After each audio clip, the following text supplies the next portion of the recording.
Samayoyam samahvasya punarujjivane tatha punarnavarka shobhayam jiva varija vardhane. Meaning, in times of challenge such as now, it is time for us to relearn and rejuvenate. Punarnavarka shobhayam, like growing under the bright rays of the sun, like the lotus, jiva varija vardhane, like us humans who can blossom like the lotus under the bright sun. A beautiful poem and verse created specially for Punarnava by young Sanskrit scholar and Avadhani from Bangalore, Arjun Bharadvaj. I am Ananda Shankar Jayant, and I'm really happy to be here for Punarnava at Natyarambha. And I will be in conversation with renowned artists, art entrepreneurs, art curators, philosophers, and more. Punarnava kicked off yesterday with the iconic artist of India, Dr. Sonal Mansingh, sharing her story, Resurrection Through Dance. We were all blown away, not a single dry eye. Lot of takeaways, tenacity, courage, resilience, and more. If you have missed it on Facebook Live, you can still catch it on our pages. Today, we have, hey, let me tell you a story. It is said that there are 7 people who are similar to us around the globe. Now, what is the chance of you finding someone similar to you, almost being another version of who you are, on the other side of the globe? Well, it went thus. 2 dancers in sunny California, 2 exasperated dancers, sitting out an insipid, rather boring conference, rolling our eyes in tandem. And suddenly we looked at each other and we said, hey, there's a deja vu. I know you from somewhere. And we said, Bharatnatyam, Kuchipudi dancer? Yes. We found a funny bond. We laughed a lot. And then we said, wow, we both choreographed Panchatantra. Now, how similar can that be in a world of 7 billion? And we looked at each other and we said, are you my twin? Did I lose you in the Mela? You have met her here. Some of you have met her here at Natyarambha's #WithMe series. She is choreographer, speaker, storyteller, teacher, guru, philosopher, arts curator, and so much more. Meet my dear friend and twin, Ramaa Bharadvaj, here on the second day at Punarnava for Natyarambha. Welcome, Ramaa. It's such an honor to have you back here. Thank you so much for being here with us. Thank you, Ananda. Ramaa, you gave me an extraordinary title. The title being Shaped by the Nows. Well, what is this now? Shaped by the Nows. Tell us about it. Well, yes, that famous phrase, live in the now. Such a cliche statement, isn't it? Because in reality, that's what we are all doing. And there is no other thing that can be done. And yet we use this phrase as if it is some aspiration, noble aspiration to attain. So what do I have to say about that? Well, I actually came up with a phrase. Hui hui hogwash, baloney balderdash. And that's my phrase for today. And that's what I have to say about it. Because our body, which is a dancer's most precious instrument, already knows that. It lives in the now, it acts in the now, and it reacts to the now. It is our minds that are languishing in the sorrows and glories of the past, or obsessing about the fear, the fantasies, and the fears of the future. So if we unite this flyaway mind with the already rooted body, voila, we have landed on the runway of now. Wow. You might not be able to live this concept 24/7 or even 365 days a year, but at crucial times in your life, if you are able to make this connect, your life will have the glorious experience of being molded and shaped by the effervescent now. Wow. So today, I want to share just 3 stories of when, where, and how I did it in my life. Hence the title, Shaped by the Now. Interesting and very intriguing. But you didn't stop there, Ramaa. You had another title, a subtitle for me, and you said Narratives of Faith and Finding Oneself. What do you mean by faith, finding oneself? What do you mean by this subtitle? Yeah, faith. This is another loaded word because the question now arises, what faith? Faith in yourself, such as grit, determination, conviction, etc., or faith in something higher than yourself? What faith?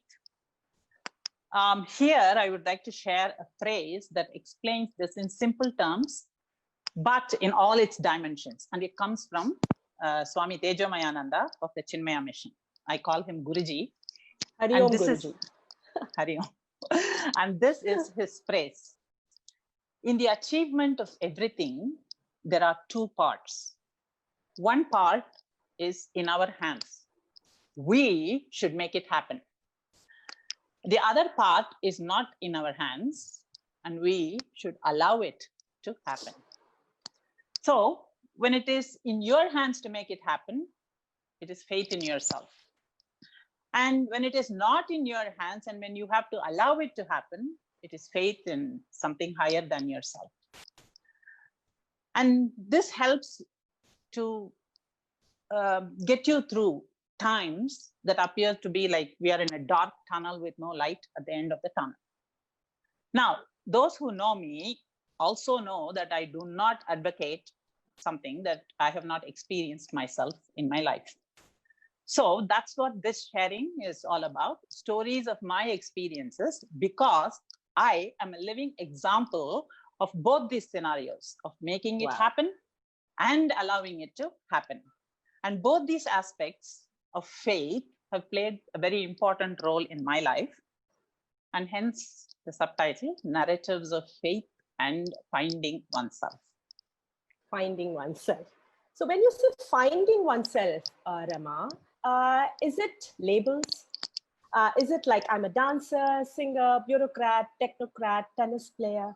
Is it labels we're talking about? What do you mean by oneself and finding? What part of us are we finding? Well, first of all, no to labels. Wow. The most suffocating thing you can put on yourself is label. You might as well stuff your head in a plastic bag and go. Okay. So I'll come to labels a little later. But finding oneself means exactly that, finding oneself. That is, what I have is not me. What I do is not me, because both these can be taken away. If I identify myself with the form, for dancers, it's the body, and get attached to the actions that happen through this form, which is my dancing, I have just entered into a suicide pact. Because that's interesting. Because when the form deteriorates, and eventually all ephemeral forms deteriorate, and my dancing cannot happen anymore, then what happens to me? Do I disintegrate? So the shaping of this part happened very early in my life. And this is my first story of faith. So I was 23 years old, and my daughter was a 3-month-old baby. Suddenly, one day, I developed a very high fever that lasted unabated for several days. One day, I was standing near the stove and cooking something, holding the baby, and suddenly, as if someone came and unscrewed my legs and took them away from me. I lost sensation in my legs completely, and I just fell with the baby on me. At first, I thought I had fainted because of the fever, but I was conscious. And I didn't know what had happened. Then I slowly crawled, on my belly and on my hands, because my legs were nothing. I couldn't feel them. Went to the phone, called my husband, got admitted into the hospital and got seen by stream of doctors and neurologists. And anyway, what they diagnosed was that I was having an unusual and special spinal infection that was intercepting the messages from my brain to my legs. And so I felt I have been paralyzed. Now, after pumping me with all sorts of cortisone injections for several months, they got me to a walking stage. But the doctors told me that I can never dance again with confidence because I will never know when this message to my legs will get intercepted. And I can fall flat on my face. And sure enough, it happened once. I was trying to do I couldn't dance, but I could do a workshop, a lecture demonstration. So I was doing this for a group and I got up to show a river or something. My upper body went forward, my leg never followed, and I fell. Nightmare. Yeah. So this kept going on. And 7 months later, we came to India to celebrate my daughter's first birthday. And in her young life, because of this condition, she has never been exposed to dance. She has never even seen any classical dance. So we went to Chidambaram temple because that is my favorite temple and my favorite deity. I grew up calling him Nataraja, my father. So we went there and it was Ardhajama Puja and the bells were tolling and the chants in the air and lights, all the lamps were lit. And I just stood there talking to Nataraja and said, "You took away my legs. What am I supposed to do?" Then suddenly there was commotion around me and people just shook me and they said, "Look at the baby, look at the baby." And showing to my daughter who was sitting on my husband's shoulder. And she was looking straight into the altar.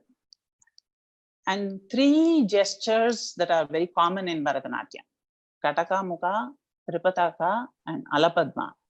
Her little hands over her head, she kept repeating them again and again in a cycle.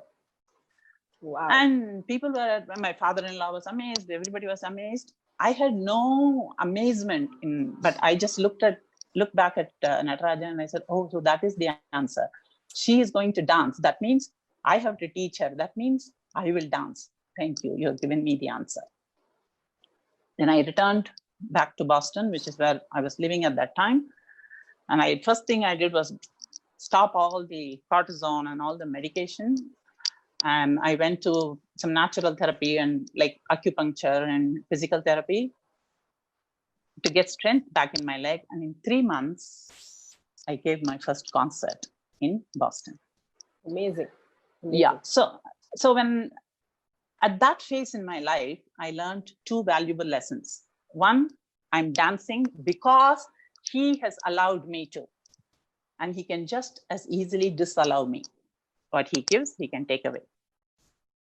Right. And 2, if he takes it away, he has other plans for me, and he will show me that path, either directly or through a guru, because he is watching over me and he will communicate with me when I need it.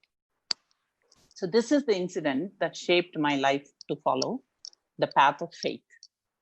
And I also began to understand what it is to peel away the labels of I am a dancer, I am a performer, etc., that we put on ourselves.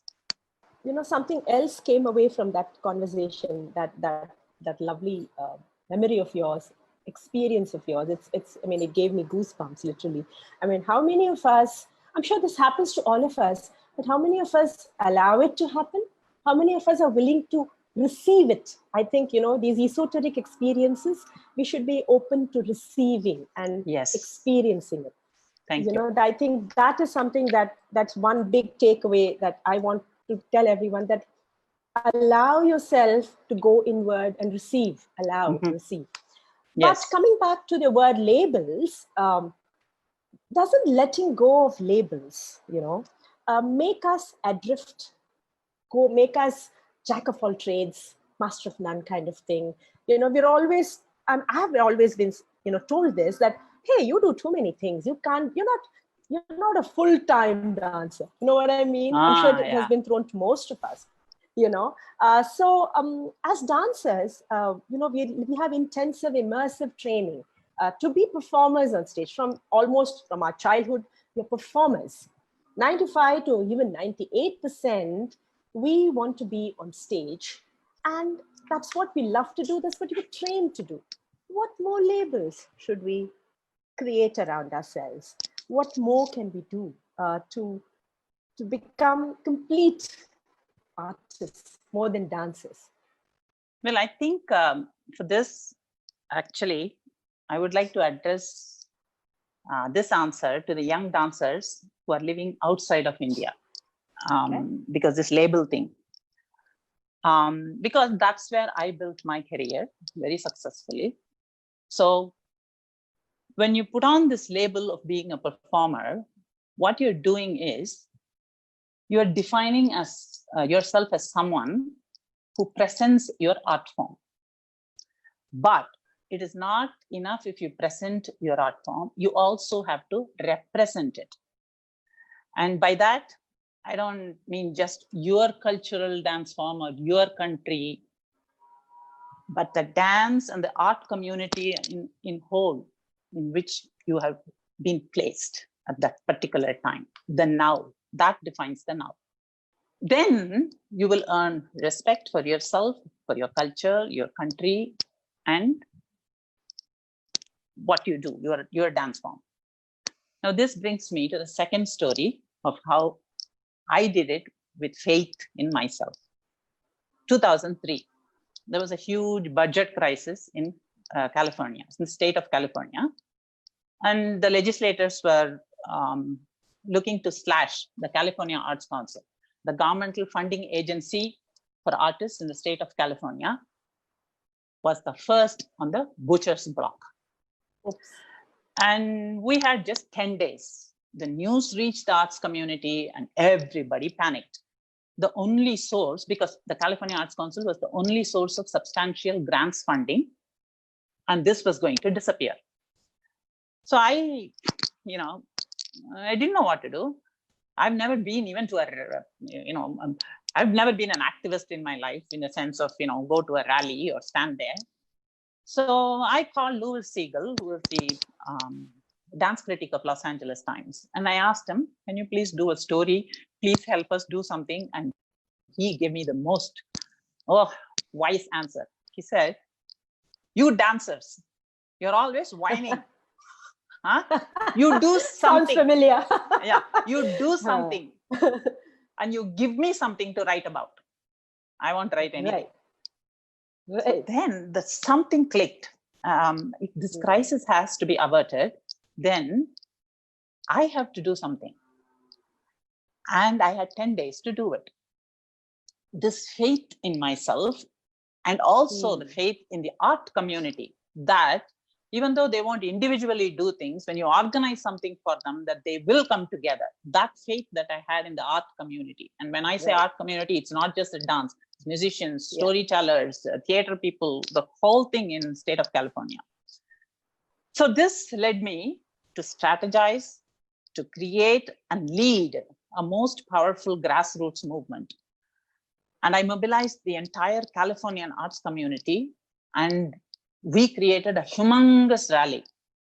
I gave it the title, I call it Arts Alive Rally. Nice. So we were not going to stand there and curse people or sing sad songs, but we are going to celebrate the artists that we are. Right. And every television station, every newspaper in town, in Los Angeles area was there covering it. And there I was in my practice sari with my big coat, leading the whole thing. And then I created form letters. Now it's not enough if you just create this rally and get public coverage. We need to do political things. Right. So I created form letters and I sent it to all the dancers. I worked 18 hours a day. And we bombarded our legislators, our representatives with phone calls and these letters. And I went on multiple talk shows, radio talk shows, and including NPR, National Public Radio. Wow. And I had every talking point at the tips of my fingers, including the budget, how much percentage was going to the prison, how much percentage is coming to art, all these things, and how the arts are helping, it's not a stage performance. Everything I had at the tips of my fingers, because when I go on these talk shows, I was going to be thrown these nasty questions by people who say, why should we fund artists? So anyway, 10th day came and the news came that the legislators had backed off because the arts community demonstrated why the Arts Council is needed. We got the news. A year later, I actually received the highest award that the Arts Council gives out, which is the Director's Award. And it says, for my contribution to the arts in the state of California. And I was only performing artist to receive it. And today, even if somebody asks me, what is your best choreography? I would say that was my best choreography, because it had thousands of artists that came together. Fantastic. And we did it together from the grassroots level. So how did I do all this? Like Swamiji said, firstly, this part was in my hand and I had to do it. And secondly, I had no labels defining me that, what my roles should be, what I should do. I'm an Indian dancer, I'm a woman, I'm a classical dancer. I had no roles. I was simply acting and living in the now. That's what I mean by labels. Labeling. I think that was so powerful, because, and it connects so much to the present times when all of us are boxed in our homes, and we have to think outside the box. We have to go beyond the framework and the labels that we have set ourselves. There are many out there who are attempting it, who are trying to do, push the boundary, push the bar, as it were, for us as artists. And I think what you have given us today is to expand to our extraordinary human potential. And that for me is a big takeaway right in the middle right now, is go beyond labels and expand yourself to the biggest possible human potential that you're capable of and you're capable of rising into. And get out of this your own performance, gig to gig to gig, your own performance, and see how you can become part of the larger community and what it is that you can contribute to the larger community. And then you will tap into your own resources and your own strengths that you didn't even know you had. Right.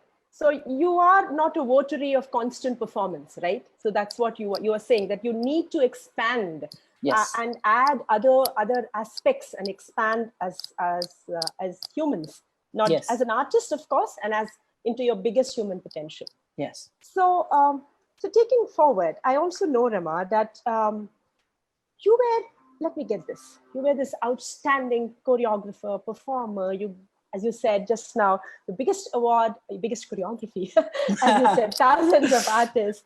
You were featured, I remember you and your daughter Shweta were featured on the cover of a big dance magazine, dance magazine, which is like dance magazine in US, which is so big, successful choreographer, teacher. And suddenly you gave it all up. You gave it all up and moved back to India. Now, when a constant that you had nurtured over maybe a few decades, a few decades of your life and career, a constant that you had nurtured, you had invested in, suddenly, nevertheless voluntarily, you gave it all up, something that you had nurtured. It's almost similar to the situation we are in today. Something that we took for granted, we knew our whole life, has changed, not voluntarily though, but for you it happened voluntarily. Now, just like most of us are suffering from withdrawal symptoms of the stage, did you also have those withdrawal symptoms, traumatic experiences that most of us are going through? Yeah, so I'll start from that faith to answer this one, because in this move also, faith played a very important part. I did not leave the US, just like you said. I left the US when I was at still the peak of my career. I did not leave because my well dried up, and I had to find other pastures. I had just been appointed by the Orange Coast College as the artistic director of their World Dance Ensemble, a challenging new position with complete creative and administrative ability, liberty to create a performing ensemble for the college. I dropped that. I dropped my students. I dropped everything and left. Why? Because Guruji asked me to. Wow. And one day he was there at a camp. We do a Chinmaya mission camp. And he just said, we are starting this Nadabindu Gurukul. Why don't you come and teach there? And again, look at this. Within a few weeks of him having said that to me, my husband comes home and says, my company wants to start their research and development center in India, and they want me to go and head it. What do you think? We looked at each other and said, this is Guruji's Sankalpa. This is Guruji's Sankalpa, not ours. And our kids are grown up, they are independent. And so we said, okay. And we sold the house, we sold the car, and what we couldn't sell, we gave it away because we didn't want a temptation there. Because if we had a temptation there, the smallest excuse, we'll want to run back. Right. So we just sold everything, we packed our bags, and we just came. Trauma? Yes. Yes, there was trauma. Now in the US, like you said, I was on the cover of the dance magazine. I was the first Indian dancer to receive the Lester Horton Dance Award, and my work was being shown nationally by PBS. And then I come and land here, and I get asked silly questions from Chennai Sabha Mamas. One actually asked us, how old are you? Okay. Right. In response to a performance that I was seeking. And that time I made a conscious decision that, no, I don't want to be part of that circuit anymore. But fortunately for me, Guruji was there, and Nadabindu Gurukul was there, Chinmaya Mission was there, that provided that nourishing environment for me to acclimatize myself.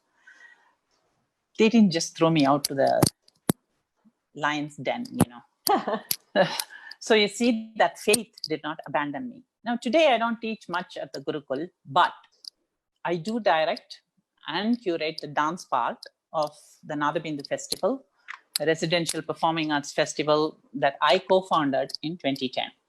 And we just successfully completed 10 years, and I've had you, Ananda, twice there. Yes.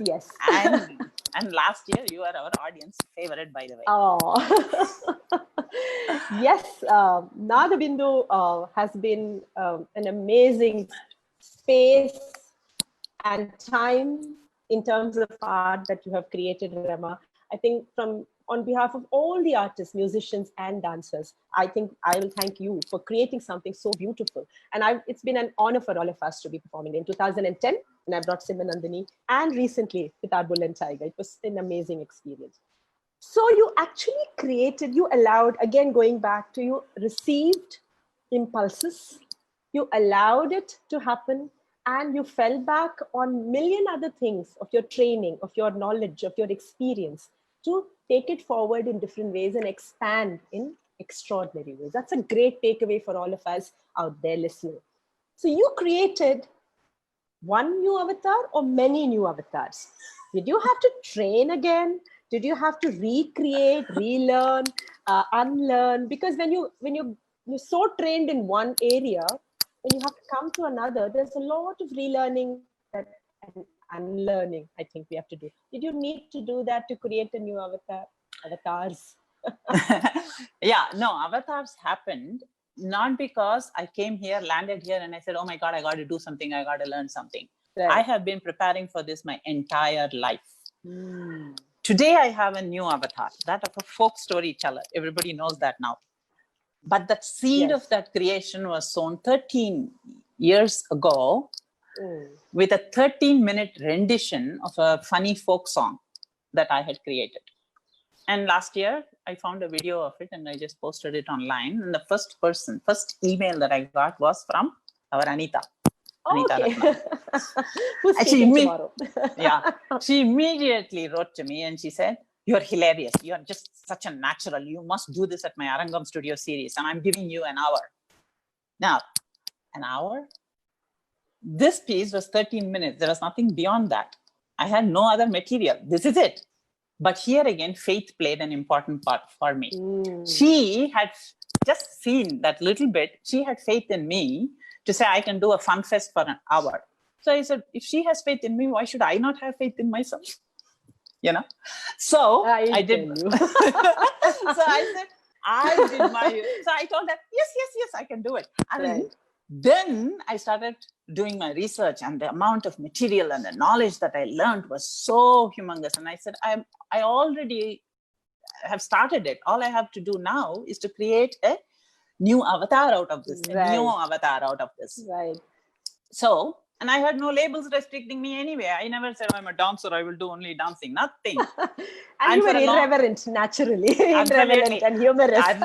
Absolutely. And for the longest time, this is very interesting. Even before this folk storyteller thing came out, for the longest time in my bio, I would always write about myself as storyteller.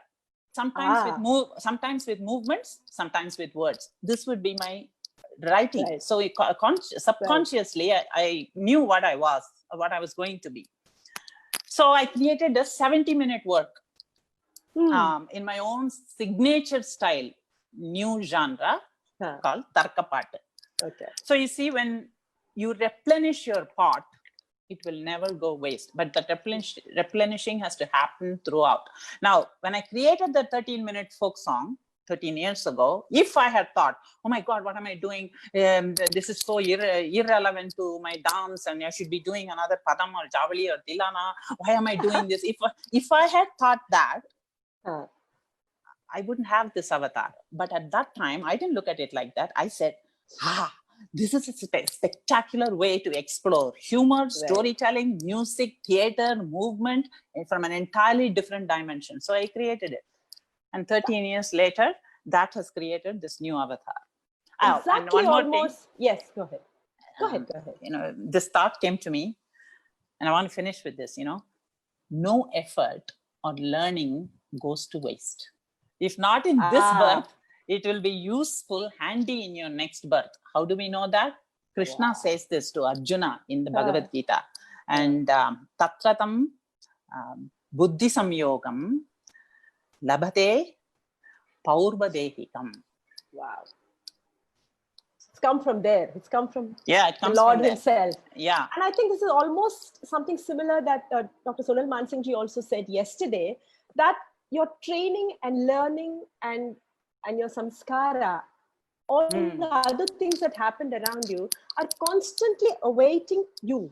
They're waiting to support you. They're waiting for you to go back. And something that I have always believed in my life about nurturing and nourishing and cherishing, not just one passion, but all the other unique talents that you are capable of.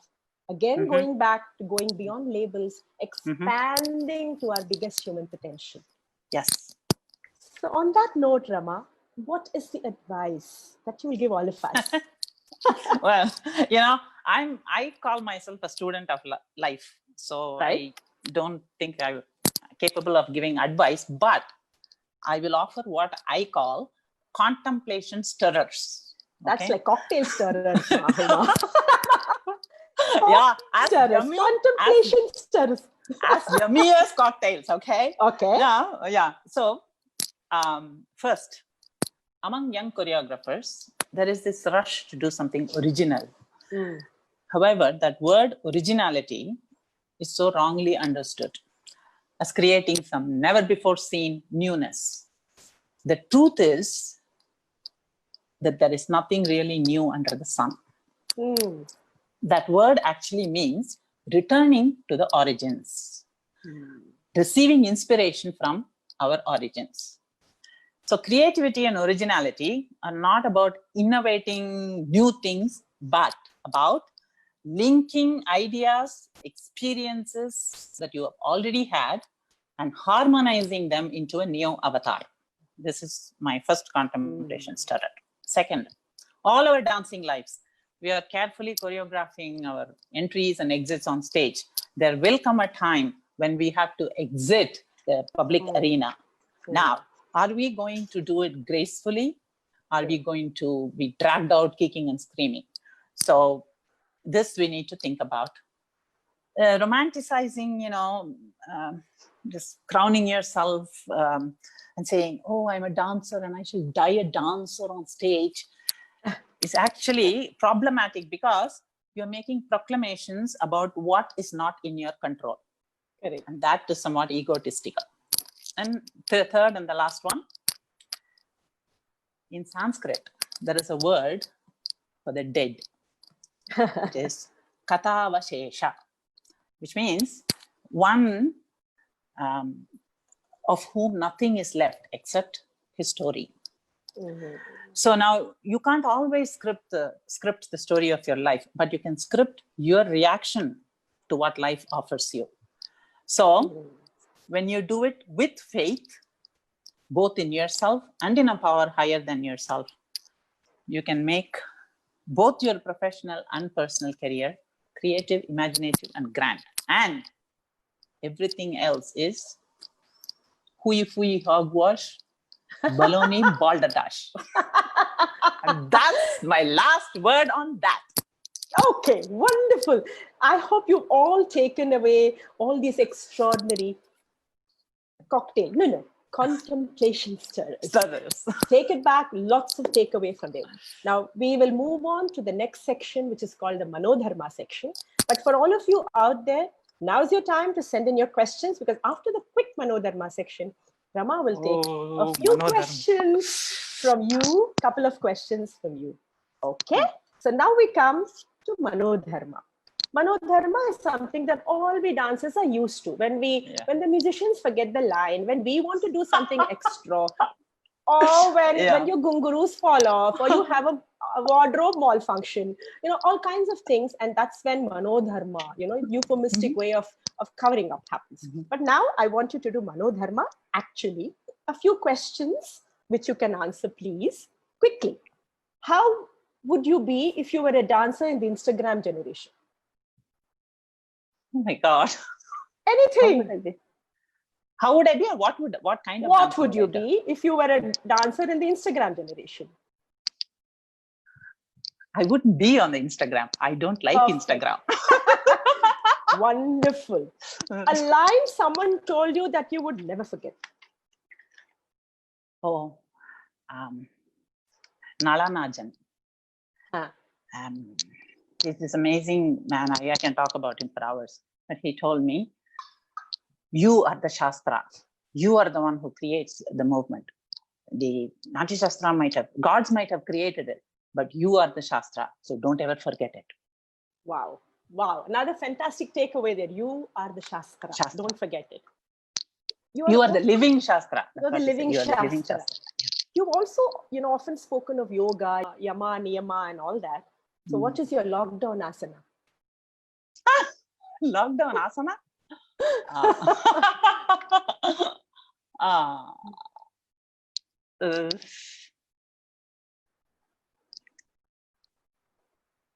don't know. Something, maybe you can do it in expression. No, actually. Manodharma, on the ball, on the roll. I know. Gunguru, time out. Okay, she's got to think about it. Okay, you can come back to me at the end. Okay, if you had a time machine, we've all been watching Ramayana, Mahabharata constantly on DD National. If you had a time machine, which epic would you go back into, as who and why? Hey, I just talked about the now. I won't go anywhere. I'll stay right here in the now. Ramaa, you're also a writer, okay? Storyteller, writer. The pen is mightier than the sword, they say. But for Ramaa, what is mightier than the pen? The mind that creates the things that goes into the pen. The mind behind the pen becomes bigger. Right, perfect. Okay, since you've answered all your questions so well, I have to ask you one more question. I have to do this to you. I can't let you get away with it. Okay, I can't let you go. So you have to make one choice only. Ananda Shankar or Ravi Shankar?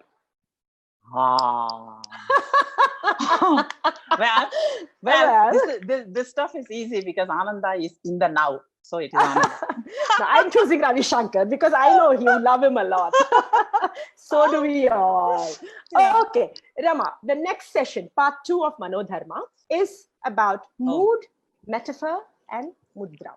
The first is mood. You have to show some expression. Mood, abhinaya. You have to answer with the mood. Coffee. Oh, I have to do it. You have to answer expression. Answer with an expression. Coffee. I don't like Oh, coffee. she doesn't like coffee. She can't be my No, twin. She can't be my twin. Okay. No, because my grandmother told me that if I drink coffee, I'll become black like hot. Oh dear. Okay, fine. That's funny. Morning. Okay. Okay. Two more expressions.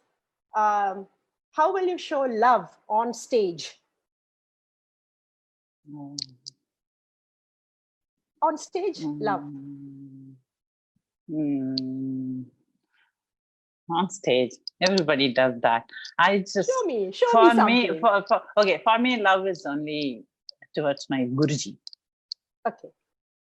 Oh, and off stage? Same expression off stage. Because too. Guruji on stage, off stage doesn't matter. I just love him so much. Reverence. Perfect. Okay. Now you'll help me with a metaphor. You'll have to share a metaphor. Driving.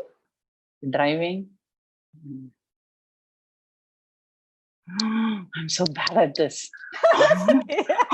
Okay, you're bad at driving. So we're not sitting in your car. Okay. I love driving. I miss driving so much. There, your metaphor's there. You're missing it. Okay. Missing. Okay. So that was what you're missing from life in USA, the only thing? Yes. No, yeah. And the wide open spaces and the silence and my garden. I had a 10,000 square foot garden with roses in it. Wow. And I miss all that. And they're all in blossom. They're all in blossoming now. They're all in bloom now. And life in India? A metaphor for life in India? Roots, returning to the roots. Fantastic. And I'm learning so much. I'm learning so much that I would have missed. Wow. Right. Last quick question. Answer with a mudra. Food. I don't want to say eating. With a mudra.